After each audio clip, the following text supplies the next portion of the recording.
इजिप्तमधील राजांच्या थडग्यांवर तमिळ, संस्कृत आणि प्राकृत भाषेतली नावं कोरलेली आढळून आली आहेत.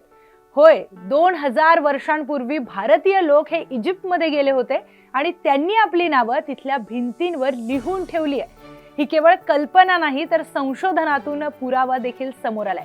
नेमकं तिथे काय सापडलं पाहूयात सविस्तर या व्हिडिओच्या माध्यमातून. इजिप्तमध्ये व्हॅली ऑफ द किंग्स नावाचं एक ऐतिहासिक ठिकाण आहे. इथे प्राचीन फराओ राजांची थडगी आहेत. 1926 मध्ये या थडग्यांवरील 2000पेक्षा अधिक ग्रीक नावाची नोंद झालेली होती. पण 2024 ते 25 मध्ये नव्या संशोधनात 2 अभ्यासकांनी पुन्हा तपास केला. त्यांना 6 वेगवेगळ्या थडग्यांमध्ये जवळपास 30 भारतीय लेख आढळून आले.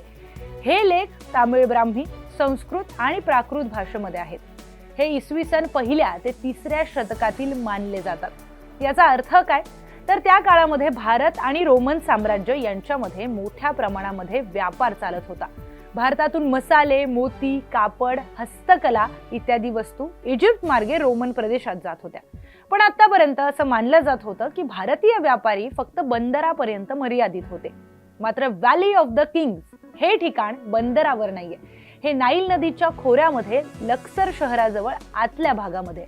म्हणजेच भारतीय व्यापारी किंवा प्रवासी हे केवळ व्यापारासाठी आले नव्हते, ते इजिप्तच्या आतपर्यंत देखील गेले होते.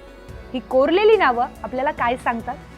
संशोधकांनी सांगितलं की काही तमिळ नावं वारंवार दिसून येत आहेत. याचा अर्थ कदाचित तोच व्यक्ती अनेकदा आला असेल किंवा त्या नावाचे अनेक लोक त्या काळात येऊन गेले असतील.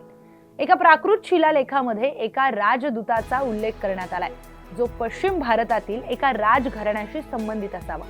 म्हणजे फक्त व्यापारीच नव्हे तर उच्च स्तरावरील लोकही या प्रवासामध्ये सहभागी होते. काही नावांमध्ये तमिळ आणि संस्कृत दोन्हींचे शब्द दिसून येतात.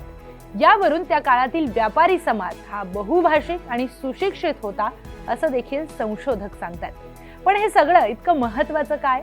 तर इतिहासातील भारत आणि रोमन जग यांच्यामध्ये व्यापार होता याचे उल्लेख ग्रंथांमध्ये आहेत.